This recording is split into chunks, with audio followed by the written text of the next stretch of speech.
Daghan gyud ang utana kung unsaon pag-vlog ug unsaon nga para makakwarta diri sa Facebook. Ug ato pong isgutan ang akong monthly income sa pag-vlog kay daghan kong nadunggan kung nagsweldo na ba ko sa Facebook. Mao na itong isgutan karon samtang nagkumot-kumuta sa ita sa Cavao ug magtanom ta og asula diri sa ato ang asulapan. Una nimong buhaton kinahanglan nga naka cellphone para gamiton sa paghimo og content. Dapat consistent ka nga mag-vlog kay lisod kayo ang pagsugod. Labi na nag-upload nimo og video nya gamay ra og views. Kasagaran gid ana mawagtangan og gana. Daghan kong mga kaila nga nagsugod og vlog kay lagi nasuya about ana mga kwarta sa pag-vlog.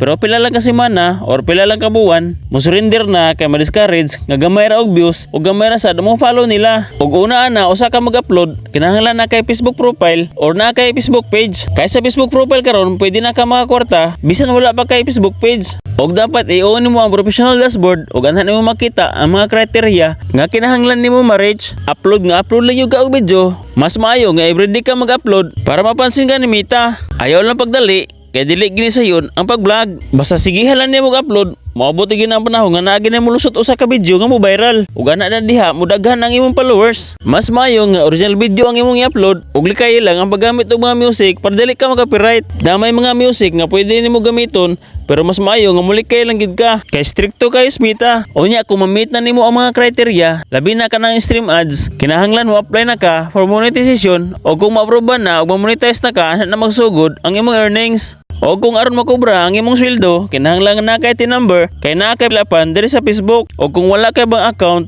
pwede ra PayPal para mag-withdraw. Unya gikan sa PayPal i-transfer to GCash. Og mao na hinumdumi kung magsugod gani ka og vlog, primerong bashers nimo imong kaliwat, imong amigo or amiga. Naay uban mo daig sa tubangan pero pagtalikod nimo gilibak na ka. Agi na nako o katawaan pa ko. Mao nga dapat kung musod ka sa vlogging, imo lang ilingaw-lingaw ang imong gibuhat para dili ka ma-stress. Kay dili baya malikayan ang mga bashers. O kung daghan mo pangutana about vlogging, na ay mga tutorial sa YouTube, bisan unsa ang imong gustong ibawan, makita ra nimo didto. Og ari na puta mo gisgot kung nakakwarta na ba ko sa Facebook o kung dagpila ang akong binuwan. First gid nako nga sweldo is 5,700 og dako na akong kalipay. Sa akong followers nga 27,000 pa lang, nakakobra nako sa akong sweldo. Kay dili na basihan ang kadaghanon sa imong followers kadto na mag-agad sa imong mga views. Last year pa lang ko nagsugod og sweldo hangtod karon og kaliwan sa Ginoo nagka naman ang pod og kadako ang atong sweldo. Hapit na ginako ma-reach ang 6 digit og unta pohon makabuot na nato. Basta padayon lang ta sa pagkugi og no retreat no surrender.